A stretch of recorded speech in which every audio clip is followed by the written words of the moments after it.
You're listening to the Options Insider Radio Network, the home of the Options Podcast. For more quality options programs, visit theoptionsinsider.com or search for Options Insider Radio Network in your podcast provider of choice. Listeners can also access all of our programming through our mobile app available in the iTunes and Google Play stores. Select programs are also available via live stream at mixlr.com/options-insider. That's mixlr.com/options-insider. Don't forget to follow along with your favorite programs and submit your own questions for the hosts at twitter.com/options, stocktwits.com/options, facebook.com/theoptionsinsider, or via questions at theoptionsinsider.com.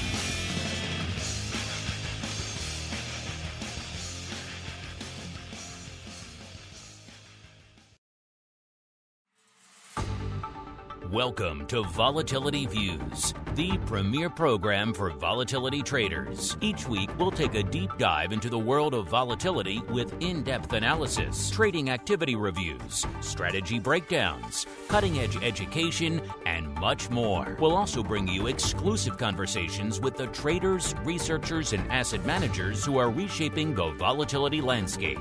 If it involves volatility, then you'll find it on Volatility Views. And now, it's time to take a deep dive into the world of volatility. It's time for Volatility Views.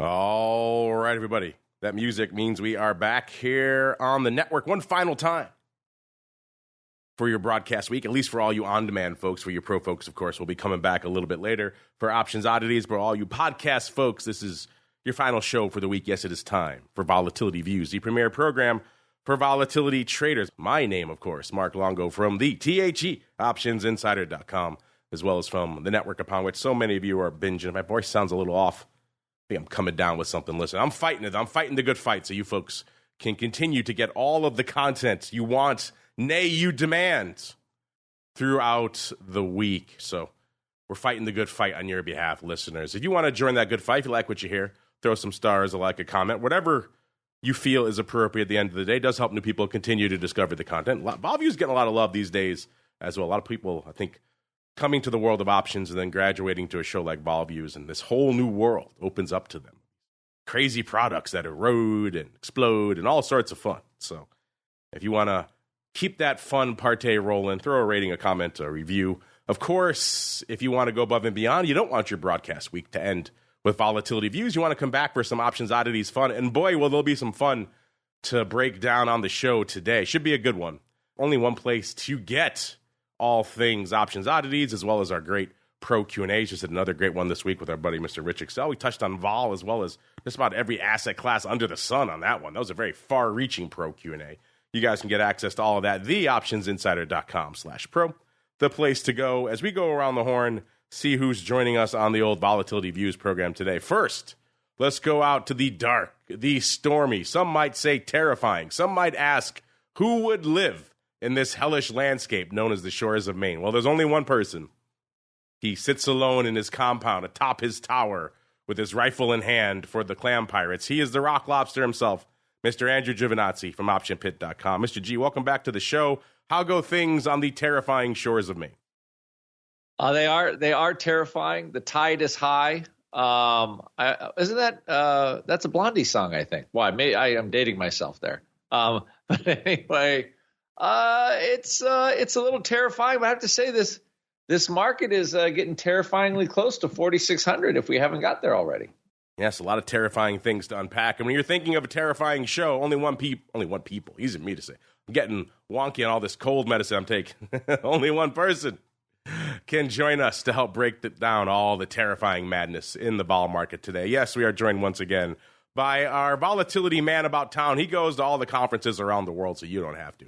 He is the once and future Dr. Vix, Mr. Russell Rhoads. Mr. Rhoads, welcome back to Volatility Views. How goes your globe-trotting extravaganza, sir?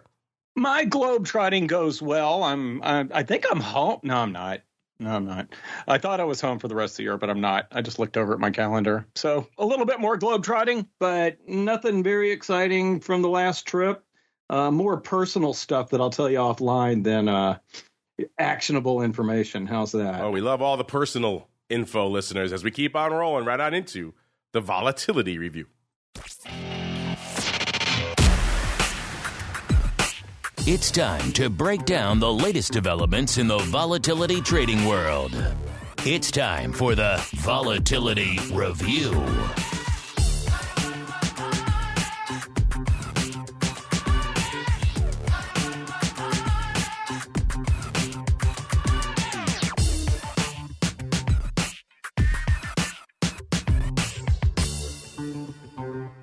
All right, everybody, welcome to the Vol Review, the portion of the show where we break down what the heck is trading out there. Remember, no Vol Views last week. We were off for the Thanksgiving holiday break, so we're going back 2 weeks for all of these numbers we're talking about here in terms of the changes and everything like that. And as the Rock Lobster alluded to, on the rampage again to the upside, nearly 0.6% to the upside for the S&P, threatening the 4,600 level. The Dow up 0.75%, the NASDAQ up about 0.5%.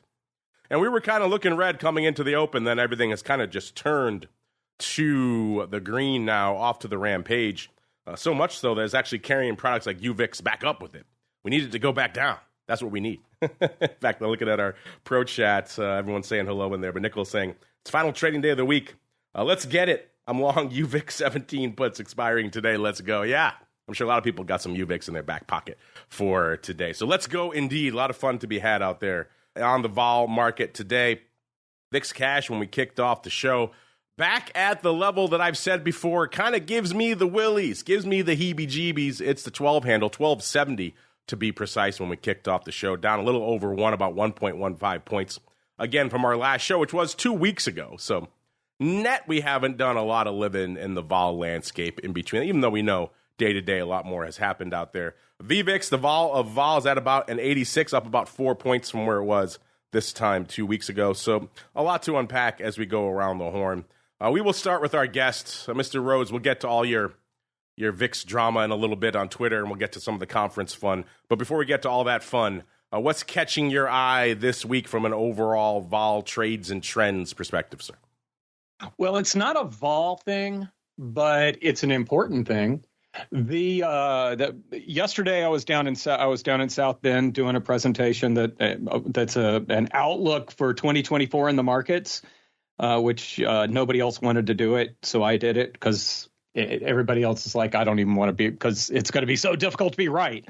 But one of the things that I really have been fixated on is the next, what's the Fed going to do and when they're going to do it next.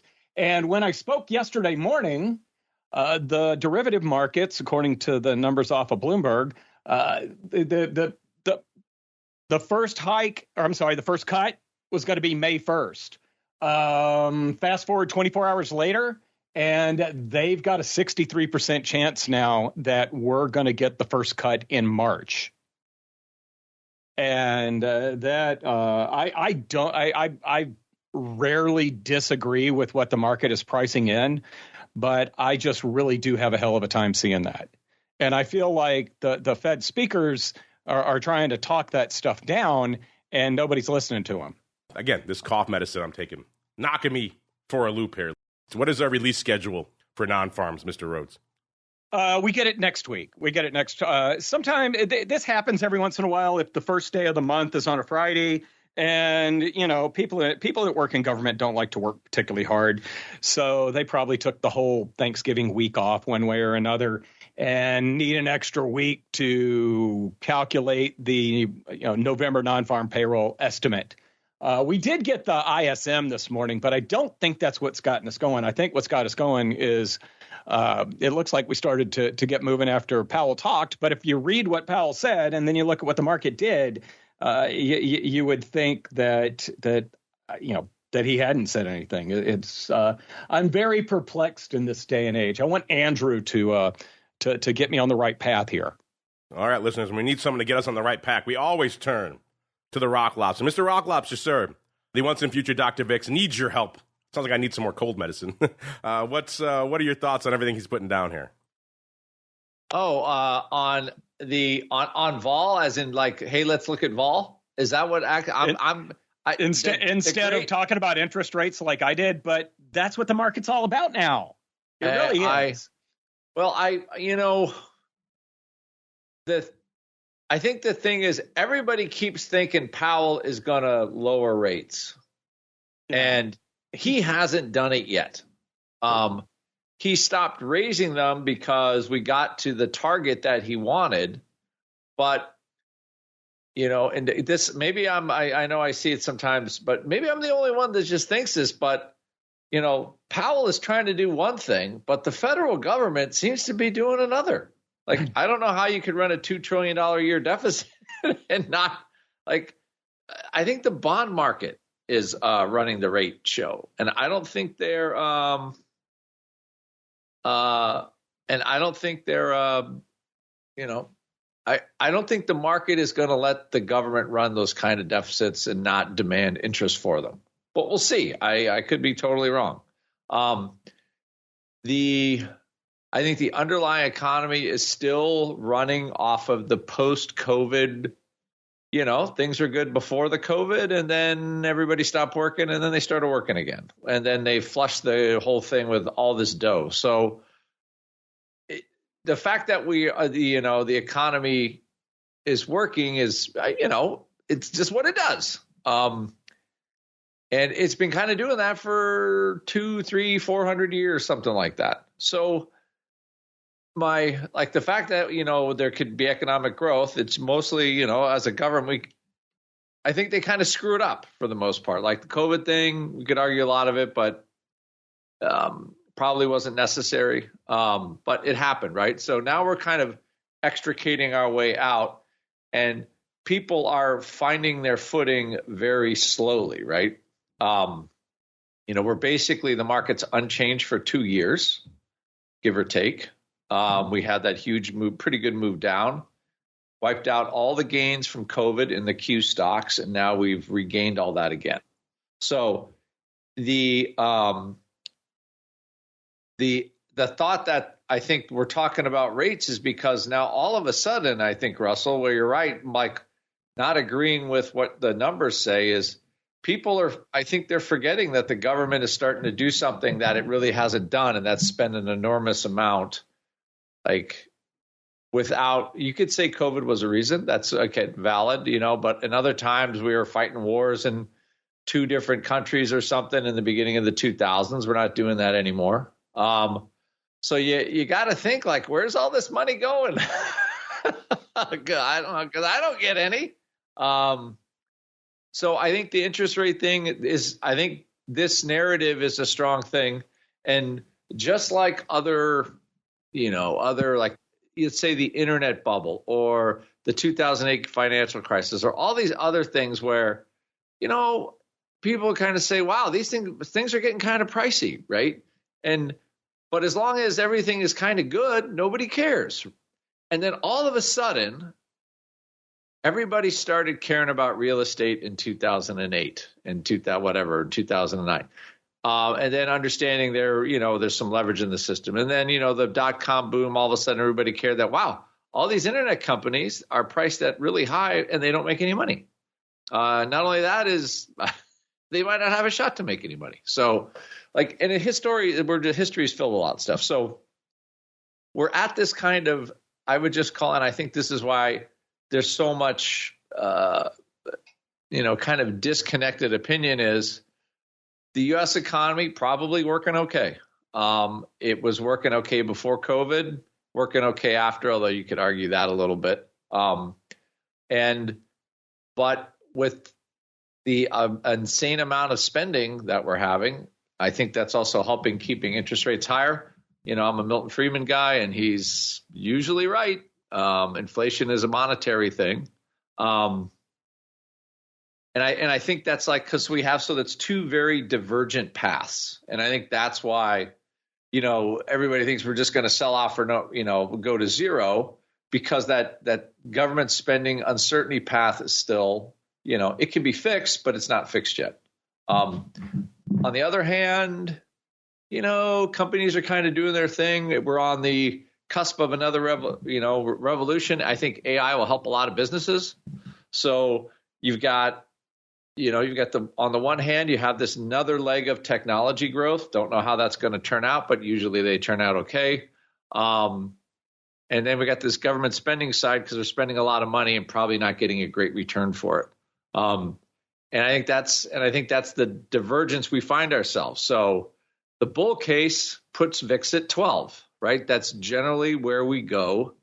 I'm sure Russell has a zillion stats on this, but I think 12 is the mode handle for VIX because, mostly S&P 500 is in rally mode. It tends to settle there a little bit, with about 3 points above whatever vol risk premium or something like that. So it kind of settles there when volatility S&P 500 is around like 8%, So that's kind of where we are like all of a sudden. And it just got here surprisingly fast. And I think that's why there's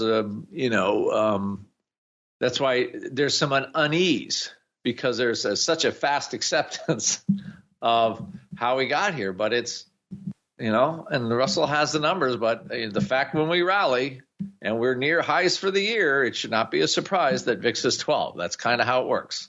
I think a lot of people don't want it to be, but that's not going to make a difference. But I think that's and I still think like at this point, if we're not raising anymore, ultimately, I think that's bullish.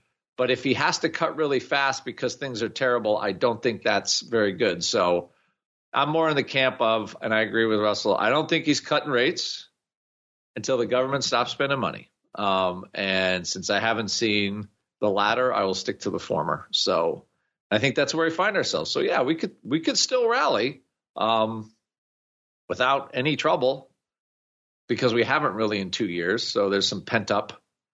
But I think from a vol point of view, like VIX is where it should be with the S&P 500 where it is.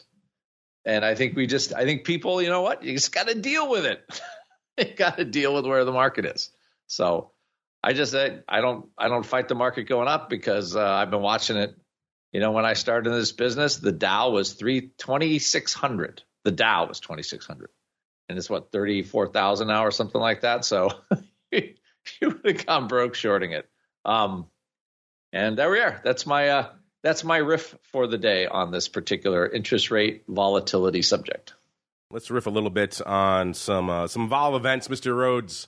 He's our man on the ground. He was down at RMC for us. He also went to London recently for a vol event. What was the event you went to, Mr. Rhoads? And any fun takeaways from our listeners, sir? Or should I say it was a very high-end academic event, and I felt stupid. There was a lot to try and digest, and it really was very, very academically focused. And there was some math that I'm still trying to get my head around. So it's not good for this audience, but I will give you something that's good for this audience. We got a 1-year VIX and everybody's looking out to 2024. As of the end of November, the 1-year VIX is at the lowest level since 2018. And did we do okay in 2019? I think we did okay in 2019. But it's the lowest we've seen it in 5 years, looking forward to the next year. Of course, it was the highest we'd seen it at the end of November in 2021, and we had a really fun 2022. So you can take that for what it's worth. Since we want to talk about what volatility's thinking, volatility's got, and in fact, the 6-month VIX went out yesterday at 1791. And I'm still trying to dig through numbers, but I think that's the lowest it's been since 2017 or so, and the disconnect between the 6-month and the 1 year is about as wide as I've ever seen it. In fact, I almost want to go check the numbers to make sure I'm using the correct numbers. So that's it. My feeling is that all the action next year is going to come in the second half of the year, and I think that might be what the VIX curve is telling us as well.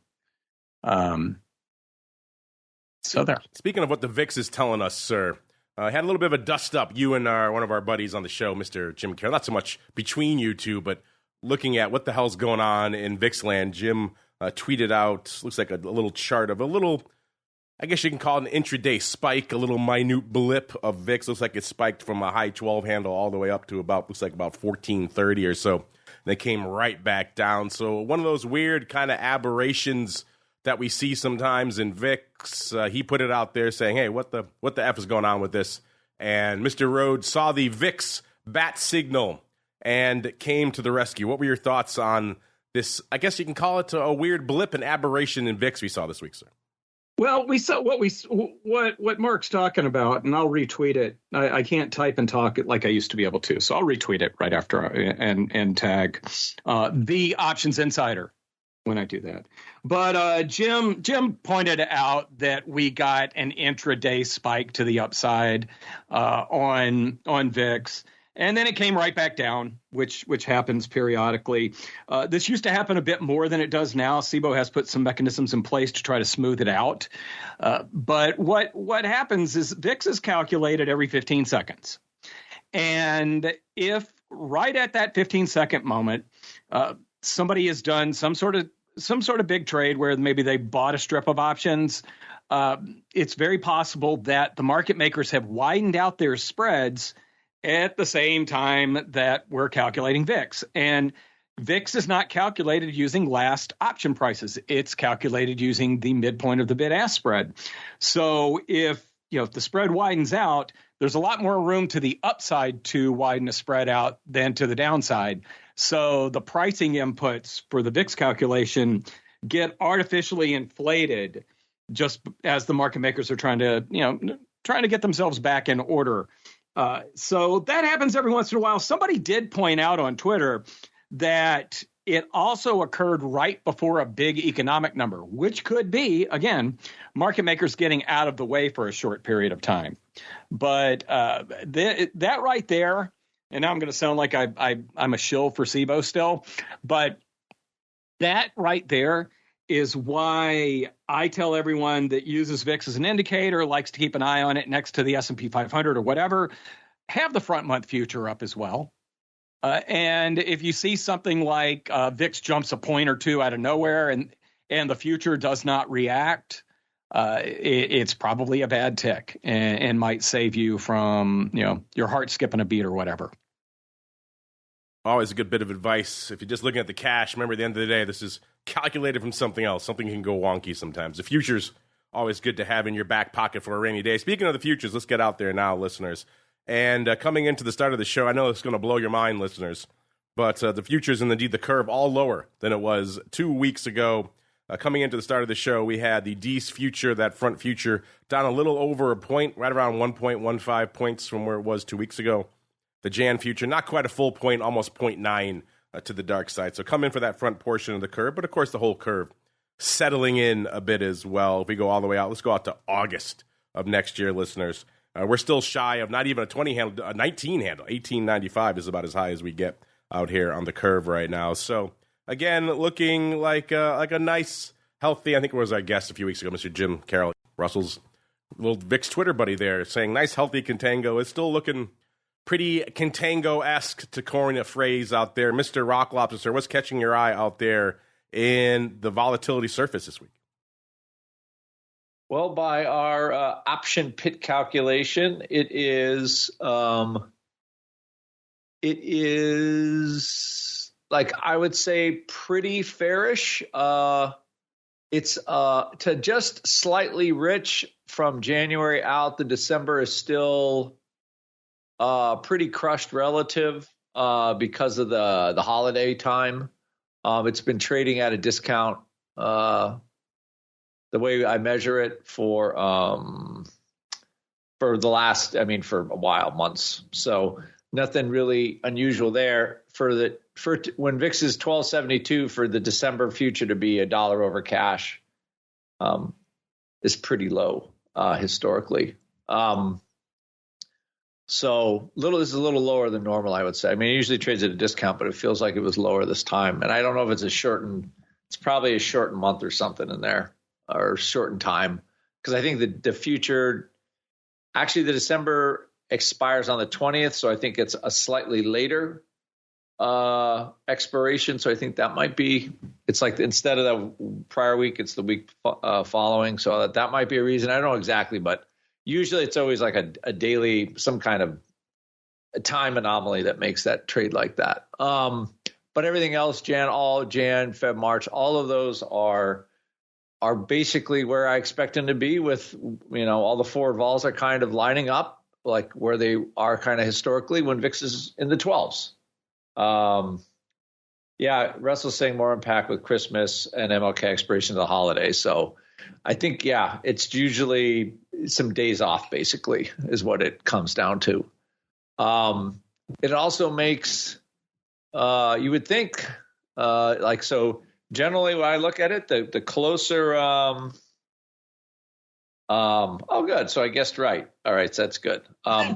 So I'm just trying to see, nobody can see this, but I'm sending Andrew little notes because I've been fixated on that seasonal crap forever. And I'm just I'm feeding him words, and it sounds like we're having a conversation that people can't hear. I guess we are, but I'm just trying to help you out, Andrew. I appreciate that. So it's basically saying there's holiday days, and it's accentuated by the slightly longer VIX expiration for Ds. So I was on the right path. So I feel absolutely. I feel good about that. It also, and so in my view, when futures get closer to cash, you want to look to buy calls in general if you're leaning one way or the other. So I'm not feeling any December call purchases. Actually, I just closed one today. I made like $20 on the trade. And I just closed it because of non-performance, essentially. I thought, okay, we've had this run. Let's say we get a little pop. No. So the, call buyers in VIX I'll just say, you want to see somebody who's not buying the G.I. Joe with a Kung Fu grip for 2023. It will be VIX call buyers in the December cycle, I would say. They are having not a good time, at least as of right now. So the curve looking kind of normalish except for the December anomaly and December call buyers. And thankful I got rid of everything I owned last month because it would have been a horror show because I believe the call buyers have been taken out to the woodshed and whooped. I'm glad Andrew's shirt is going to say VIX Call Defense Force because he's the guy on here. He keeps tilting to that windmill every week for the upside calls. Usually it's part of a strangle, so you got something else to pay for it. So it's not like you're just buying calls willy-nilly. I don't want to give that impression. As addled as I am on cold medicine listeners, I don't want to deceive our listeners at the end of the day. But he is out. He's still swinging for the fences. One of these days, Mr. Rock Lobster, you're going to have it. We're going to have that nice pop. I won't say back to an 80 or even a 50 or a 60, but maybe to like a 32. And then, bam, you're going to be maybe not laughing all the way to the bank, but at least grinning down to the piggy bank down the hall, sir. What do you think? Yes, our Gibson celebration on many fronts, maybe from 2023, Mr. Longo. Yeah, it will be long, and I'll have to deliver you back to the producer in a reduced condition after that celebration. Well, it's going to be fueled by a lot of oat milk, but there'll be other fun in there as well. Maybe some UVIX fun. Maybe some VIX call fun for the Rock Lobster if he can come to grips with it. Speaking of providing people information, Mr. Rhoads, the Rock Lobster had a salient question. I know some of our listeners will have it as well, so why don't we just get it out of the way now? You were mentioning that 1 year VIX. He was curious about a symbol for that. I'm sure a lot of our listeners will be too. So where can they find the 1 year VIX you were talking about? It's VIX, the number 1 and a Y. Okay. And I hate that ticker. Man, did I fight against that. There you go. VIX 1Y listeners, if you're out there looking for 1 year VIX. Mr. Rhoads, any thoughts from you on the volatility surface this week, sir? No, nothing. I mean, it's kind of what you would expect. A little bit of a dent in based on December. It did go away, I feel like, last Friday for a very short period of time, and then came right back when we got past the holiday and everything. I feel like when I did the weekend review that it was a very smooth looking curve, but yeah, you can see December at a $1.85 discount to January. Still a premium relative to spot. That's kind of interesting. If I wanted to be long volatility, I wouldn't look at the calls. I would actually give a thought to buying the D's contract and selling the January contract with how wide the spread is right now.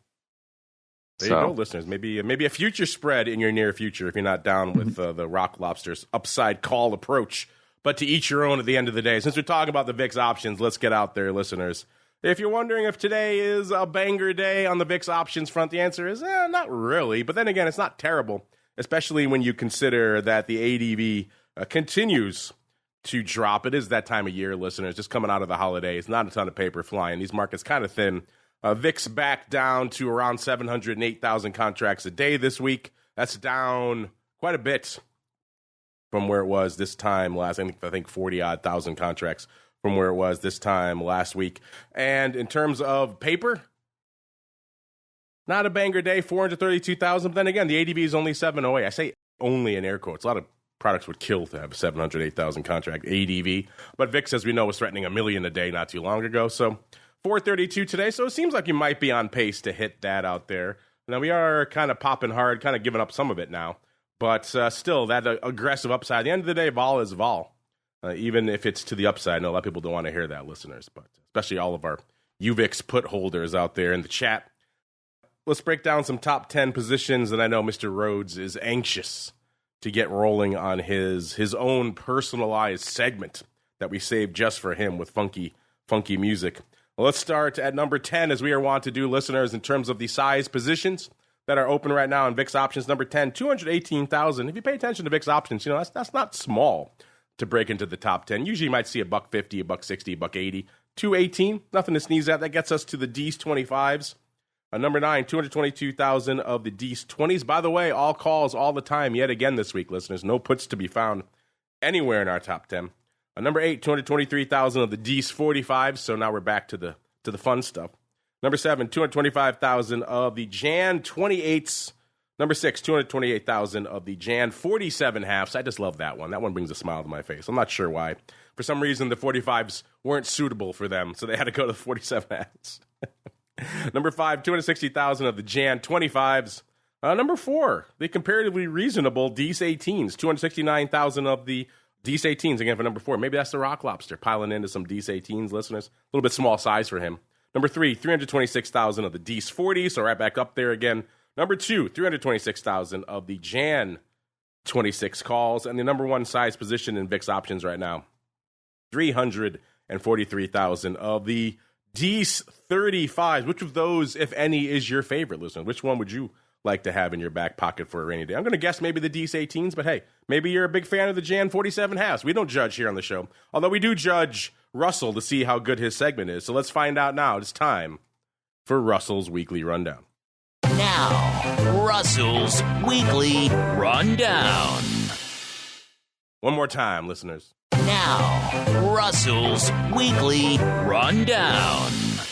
That's a fun one. All right, Mr. Rhoads, the table has been set for you. The feast is ready. Have at it, sir. Andrew's gotten so used to it, he doesn't laugh at the end anymore. We wanted to add that, or maybe you heard us. Maybe you heard me making fun of your laugh at the end of it last time I was on.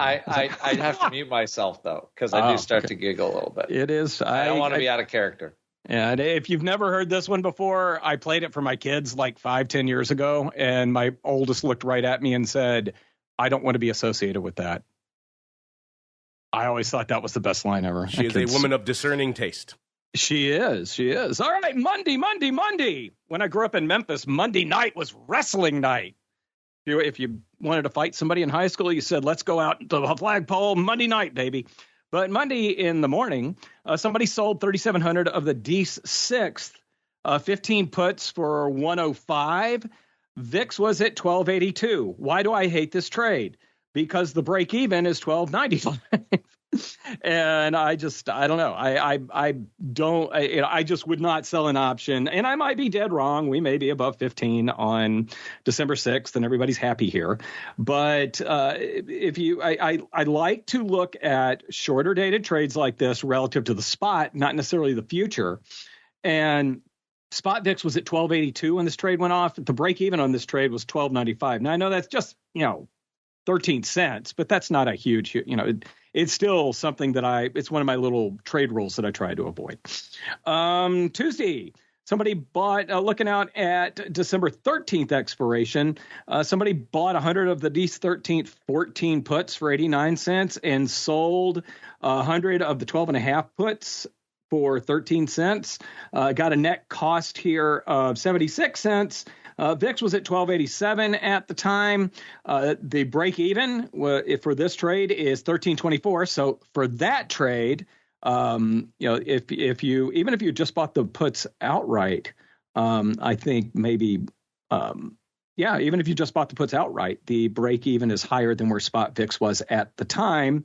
The maximum profit on this one, if VIX is at or below 1250 and it's held to expiration, is 74 cents. That's a bearish one. There are some bullish trades. Andrew said he didn't see a lot of bullish trades. I've seen a handful targeting the 6th and the 13th. I did see, I saw several targeting the 6th and the 13th and skipping the 20th. That may just be because the 20th is so close to the holiday, and maybe they're getting a little bit more love for the nearer expirations. But also on Tuesday, somebody bought 120 of the D6 18 calls for 11 cents. And they sold 120 of the D6 24 calls for 4 cents each. Net cost is 7 cents. Break even is 1807. VIX was at 1264 at the time. Monday morning quarterbacking is so easy. Why would you sell the 24 calls for just 4 cents? If you start to get some sort of volatility spike, you probably could have gotten more than 4 cents for those calls. So I know my boss at SIBO used to say, don't ever leg into spreads, but I'm going to ignore that advice. Wednesday, another bullish trade. Somebody bought 100 of the D13th 13 calls for $1.32, lots of 13s in there. And they sold 100 of the D13 1450 calls at 70 cents. Net cost on this was 52 cents. Checking my math. 63 cents. Sorry, 62 cents. So I've now caught the cold from Mark and can't do math. But yeah, 62 cent cost on that. VIX was at 1301 when this trade went off. So they got to get up to around 1363 to break even on this one.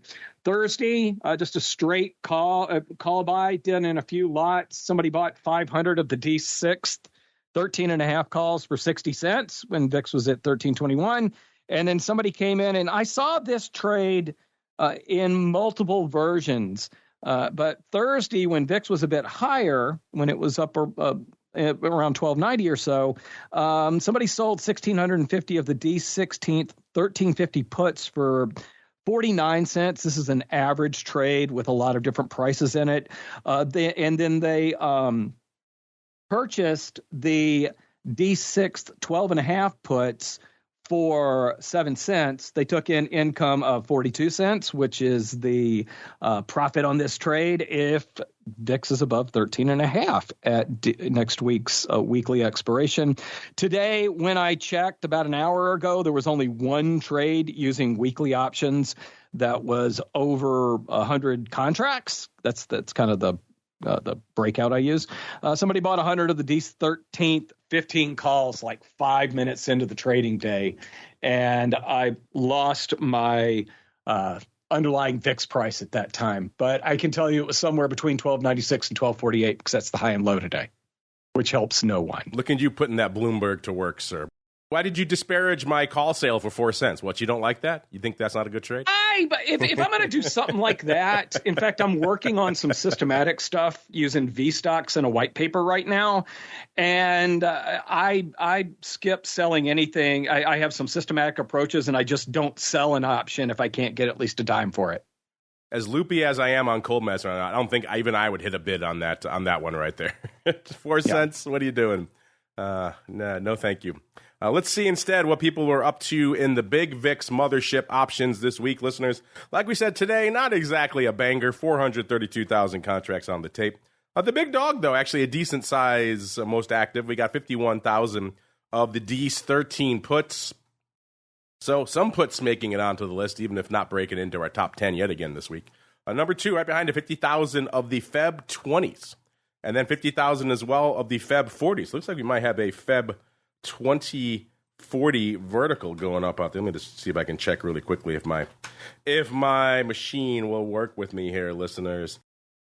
Yeah, looks like a Feb 2040 vertical going up for $1.45 on the 20 calls. Paper buying those and selling the 40 calls for 42 cents. We're buying that for $1.03. You like that, listeners? All the way out to February, 20 handles of upside for $1.03. Interesting. We don't see a lot of. We see other funky stuff. We don't see straight verticals that often in VIX. We see, the ratios and the 1x2s and 1x3s and all that kind of stuff. But straight verticals for size, don't see those too often.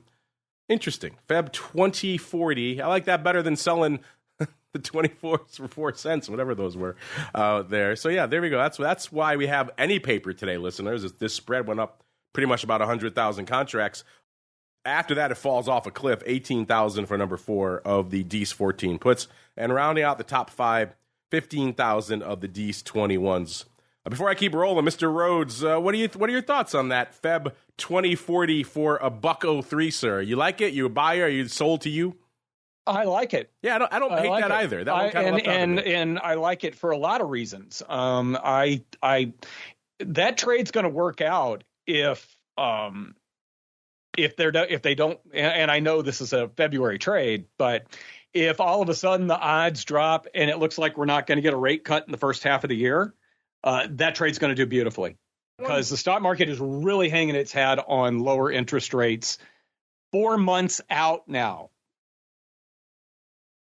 Yeah, I got to say that one kind of leapt off the page to me as well. I don't hate that. So I'm not usually a fan of longer term stuff, but that isn't that far. It's only out. February may sound like a long time away, but it actually isn't that far. It's not the equivalent of what we were talking about when you had that pro question. It was like going out 6 months, I think. It's not quite that. It's not bad. 20 points of upside for $1.03. There we go. Kind of like that one. You like that one, listeners? $1.03, 20 handle vertical. Let's see. And rounding out the top 5 today, 15,000 of the D's 21. So back to some upside. Yesterday, a little bit more paper on the tape, 702,000. So just barely making, or actually a little bit below the ADV. The big dog yesterday, though, another big print, 75,000 of the Jan 18s. So people like the 18 strike again. We're talking about the D's 18s in our top size positions. Now, 75,000 of the Jan 18s going up yesterday. Followed by number 2, 63,000 of the Jan 16s. Number 3, 62,000 of the Feb 20. So back to this Feb 20 strike that's getting, obviously, some imagination out there. Number 4, 41,000 of the Jan 23s. And rounding out the top 5 yesterday, 35,000 of the Jan 16 puts. Wednesday seems to be the biggest day of the week, at least so far. Obviously, today not done. Nearly 800,000 contracts on the tape, 798 to be precise. The big print on Wednesday, 109,000 of the Jan 25s. So back to the upside game, listeners. Number 2, 90,000 of the Jan 23s. Number 3, 77,000 of the Jan 17s. Number 4, 38,000 of the Jan 13 puts. And rounding out the top 5 on Wednesday, 31,000 of the Jan 12 puts. Tuesday, 717,000 on the tape. The big dog, 60,000 of the April 47. The fascination with this 47.5 strike eludes me. I get people going to round numbers, 40, 50, 45. 47.5 just seems like a weird choice. But there we go. Once again, paper flock into a 47.5 strike, this time 60,000 times in April. Number 2, 32,000 of the Jan 45s. There we go. Much more round and sensible strike. Number 3, 30,000 of the Jan 22s. Number 4, 26,000 of the D's 13 half puts. And rounding out the top 5 today, 24,000 of the D's 18s. Monday, the weakest day of the week.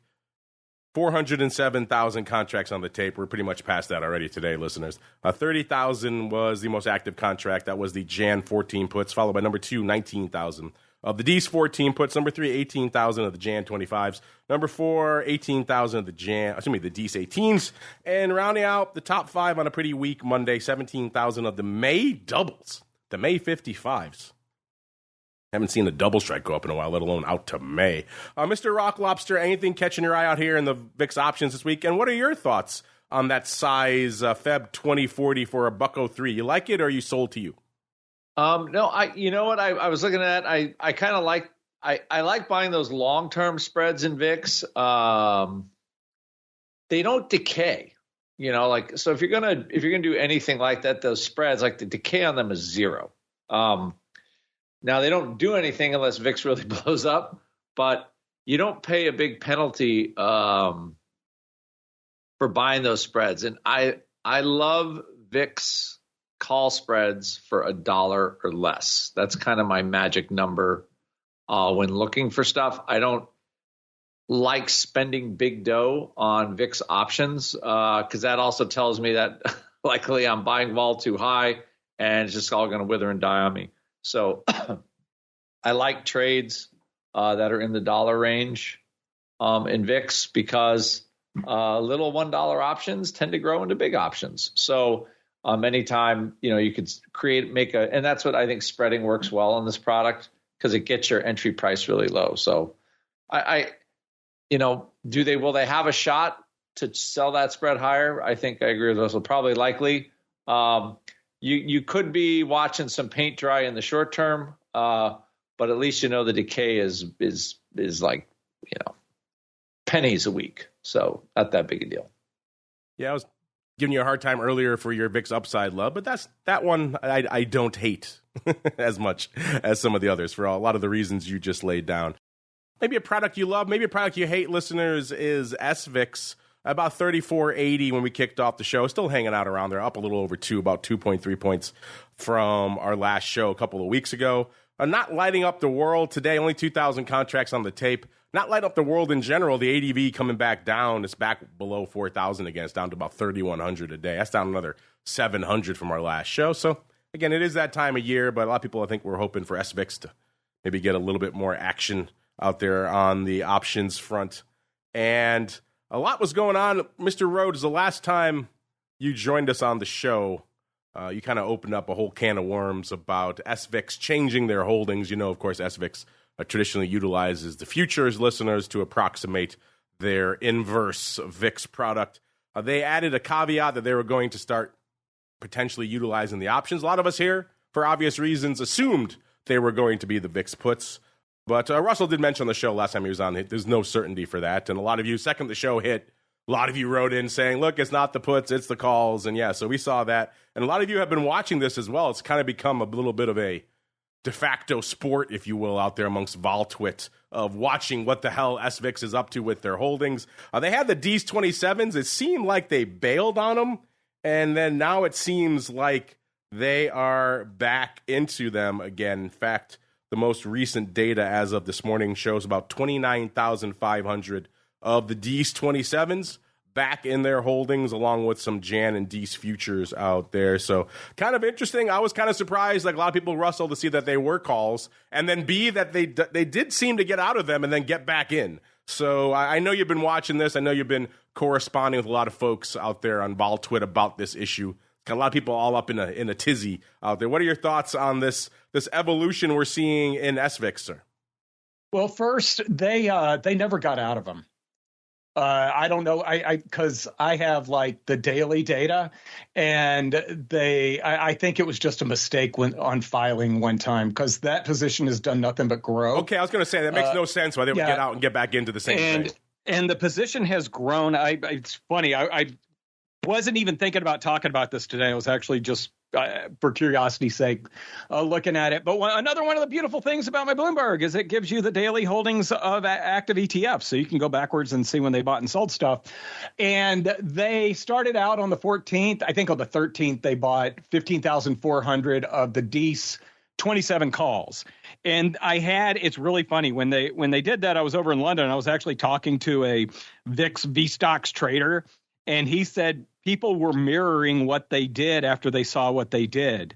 They're not doing. And then I had people ask me, well, are they doing this? Are they thinking it's going up? Blah, blah, blah. No, it's a passively managed account, and they do have to have some risk controls in place. And it's really a risk controlled thing more than anything else. And I think it's a risk control thing that might be associated with the fund being a bigger and bigger portion of VIX futures trading, that they don't want to end up with some sort of a liquidity problem. But they bought the 15.4, And then they took it up to 28, and then they took it up to 29.5, which is where they are now. And those purchases coincide with inflows.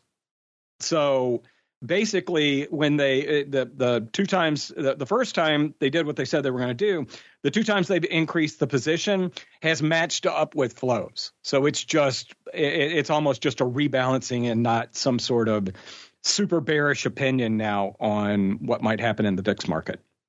It does seem like this has been a polarizing move, and I'm glad you clarified that, because when the people were hitting us up saying, look, they closed out the calls, that made no sense to me. I didn't know why they would close them out and then come back in with the exact same position for more size. So I'm glad you clarified that for our listeners out there. People are definitely of two minds on this. I kind of come down like you, that I think this is Volmageddon protection, which I don't hate at the end of the day. We kind of discussed this when you were on the show last. Again, there's open questions whether how this will impact the tracking of SVIX and all that kind of fun. So that's still an open question there. So I can see why people are on the fence about this. But in just hey, maybe it won't go the way of the dodo if another February of 2018 rolls around, I don't hate it. Mr. Rock Lobster, have you been following all this SVIX drama with the options? And I don't think you and I have had a chance to talk about this. What are your thoughts? Do you like it with the options now as a bit of a kicker or perhaps catastrophe insurance? Or do you think maybe it somehow spoils the product a little bit? I mean, I guess it's one of those things where time will tell. I don't think having them trade the options is a terrible thing. I think there's liquidity one way, liquidity the other way. I don't think it's a terrible thing. It also reduces the squeeze factor on the fund manager. Because I remember doing some consulting for a firm once because they didn't want to keep increasing their future exposure, or they had a future trade on. And they just wanted to adjust kind of the blow up delta around the middle, so to speak. So they could buy some junk options and help alleviate some risk. So I don't think it's a bad thing. And they could hand a lot of that risk off to the market makers that sell them the options, which is what they're made for. All right, so Rhoads, I know you want to add one more thing, then we'll get rolling to sure. Crystal Yeah, Ball.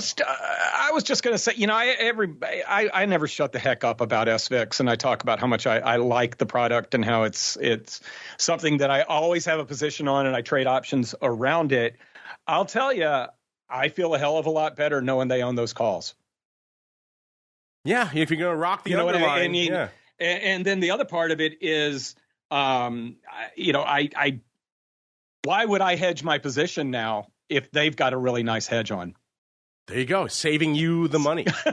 So there, if you buy puts, you're double hedged. It was a very consumer-friendly decision. It kind of reminds me of some of the early days of Tesla on this network, when people were writing into us saying, I don't know if this thing's going to be around very long. Should I buy whatever it was at the time, the Model S, and then some puts?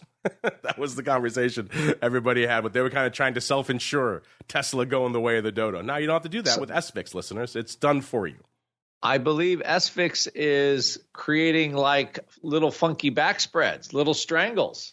So a product manager is going to the dark side, but I think probably better for the product, to be quite honest. Are you saying because they're going to bid up this upside now going forward? Well, now we know who's buying the 2040 spreads in February. Could very well be. So it's not like there's a shortage of demand for VIX upside, but maybe SVIX adding to that partay. So there you go, listeners. A lot to unpack. As we keep on rolling, it's that time, listeners. We can no longer avoid it. It is time for the crystal ball.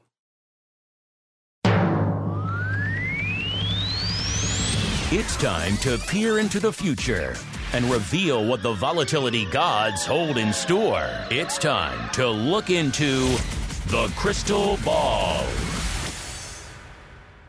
All right, everybody, welcome to the crystal ball. Before we get there really quickly, we didn't get the chance to hit all of our products. Not much going up in VXX. It was at about a 1720 when we kicked off the show. Down about 1.5 points and not a ton of paper lighting it up. You guys know the deal with UVIX. We had our listener at the top of the show, so he's rocking the 17 put, so he's hoping for a 17 handle. It keeps bouncing off that, it seems like today. Looks like it broke it briefly, hanging out around 17.25 when we kicked off the show. Still hanging out right around there. That puts it down about 3 points. Decent paper today, actually, about 10,000. That's better than the ADV of about 8,600, so maybe UVIX can continue to grow in some liquidity, and we can maybe get shocker more options out there. How cool would that be? So intriguing stuff out there. But now it's time, listeners, to get to the most difficult, the most dangerous portion of the show. It is time for the crystal ball. And last show we had an unenviable task, listeners, because it's difficult enough if you played this game for any amount of time with us on the show. It's difficult enough to predict vol 1 week out. We had to go all the way out 2 weeks through a holiday, through a long weekend. You never know what the hell's going to go on there. So that was a very challenging thing. Coming into the end of the show, we have VIX right around a 1270 right now, listeners. So that would actually put me as the closest, but still no winner chicken dinner. I was feeling a 13 handle. Some of that might just be reflexive. I kind of thought we might be a little lower, but I couldn't will the 12 handle into existence by predicting it here. So I kept myself at a 13 and a quarter. If I had gone a little lower, maybe a winner chicken dinner for me. Mr. Meatball at his palindromic nonsense of 1331, so not that far behind me. And then we had our Mr. Rock Lobster, I should say Mr. Rhoads' buddy on there on Twitter, Mr. Jim Carroll, Vixologist. He was at a 1441. He was playing the palindromic nonsense game as well, and no joy there. Our producers will go through all of the listener guesses. I don't see any 12 handles, though, listeners, off the top of my head. So I see a lot of 14 and 13, some 18 handles. Someone was really feeling it. So no joy there. That means no winner chicken dinner this week. That means our guest gets the dubious honor of going first. Mr. Rhoads, sir, what are you feeling this time for our usual prognostication window of just 1 week, sir? 11.99. Oh. I'm going for it. You're saying it. It's going to get everybody excited. You're speaking it into fruition. I don't know. I don't like a 12 handle. I get more nervous at 11.99, but I would be thrilled so I can buy all kinds of SPX I'd plays. say you'd be thrilled on that. You'd be thrilled on getting maybe called away on your SVIX calls. A lot of things would be going on for you if we hit 11.99. Mr. Rock Lobster, same question for you, sir. What are you feeling for this time next week? Wow, he is feeling remarkably bearish on the VIX.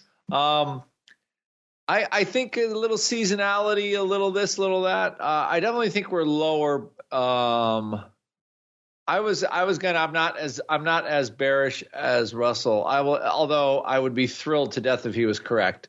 I'm going to say 12. I'll say 12.49. All right, 12.49 for the Rock Lobster. And as I wrote, as he was speaking, so no one can accuse me of scumming him, I wrote 12.35 for myself, listeners. So kind of a tight range this week. That's going to happen when we're getting down into almost threatening single digits in VIX. Things are going to get a little bit tighter. 12.49 for the upside with the Rock Lobster. 12.35 for me, Goldilocks there in the middle, a.k.a. the right prognostication. And then Mr. Rhoads feeling a little bit of dark side, 11.99. All right, that music means we've come to the end of the Volatility Views program. For all of you out there on the on-demand side, that will conclude your broadcast week with us. Thank you for joining us throughout the week. Remember, if you missed anything, it's all available there. 17 years almost worth of content on that network feed, so a lot you can binge. If you missed anything over that time, it's all there for you. And of course, if you want to go above and beyond, you don't want your broadcast week to end with Volatility Views. You want to come back for a little bit of options oddities. I heard you might get a Rock Lobster road trip on the episode today, so it should be all sorts of fun. Come on back in a little bit. You can check out theoptionsinsider.com/pro. That will show you all the details of how you can join us there for all the fun. You too can participate in the Gibson's extravaganza that we have, fueled by Oatly and UVIX and VIX and all sorts of other fun on that show, listeners. But before we go, let's go back around the horn. Let's start with the once and future Dr. VIX. Mr. Rhoads, if folks want to keep up with your vol musings, where should they go? What should they do? Follow me on the Twitter, on the X, and I'm still on there. Although I did cancel my Disney Plus subscription today. And beyond that, I write up what's going on in the markets. Every Saturday I look back, and every Sunday I look forward with a focus on index options and volatility. And I'm going to start doing something new that I'm not going to talk about right now in January. No more Disney Plus. No more Loki for you, Mr. No more Loki for me. In the meantime, check him out on Twitter at Russell Rhoads. 2 S's, 2 L's, Rhoads. He's got to spell it fancy. All one word over there on Twitter. And Mr. Rock Lobster, where can folks follow you on Twitter? We never talk about that, but he is on Twitter. And then B, where should folks go if they want all your goodies? Yeah, I think, let's see, I'm at Option Vol, and I'm on AT Giovinazzi, I think. I got 2 Twitter handles. Either one, I believe, will work. I do tweet out some goodies every once in a while, although I retweet all the shows I do here and all your shows religiously, and maybe anything cool Russell says. So, all right, anything I think has some value, I will retweet. And yeah, optionpit.com. If you actually want the trades and see how I do all this stuff, you got to sign up at Option Pit. Although I do share some stuff on this show, all the real good goodies are behind optionpit.com. Any one of my products are kicking ass this year, so feel free to join them, and you'll be like, oh, wow, you can make money trading these option things if you know what you're doing. So there you go.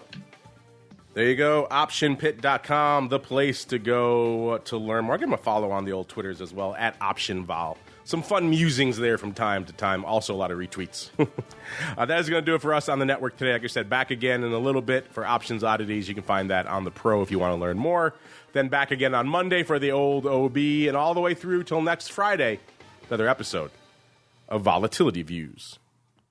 Stay safe out there, everybody.